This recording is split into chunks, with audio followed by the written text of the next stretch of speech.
Today we're going to be building a Ryzen 5600G series PC. I've already got it sitting here running a benchmark just for you right now. It's sitting at 1080 on medium quality. It's getting about 40 frames a second. As far as its comparison to an RX 550, it's pretty good. I would say it's definitely a placeholder. And right now, I'm going to introduce you to the Alpha 5600G series, which is right here. It's already built, and I'm going to take you through it, and you can watch it getting put together from start to finish in a really fast video.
Especially during today's apocalypse where you can't get your hands on a GPU, and I'm actually starting to get suppliers tell me that they can't get their hands on GPUs.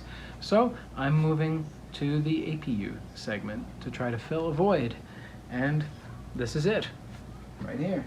FedEx did me dirty again, and they smashed the side of the box, and the acrylic was completely smashed. So I contacted my supplier. They are sending me the new side panel. God, this is FedEx right here. This is always FedEx. They're always doing this stuff. I mean, and I got the box right here. You can see it. That's FedEx for you. That's them.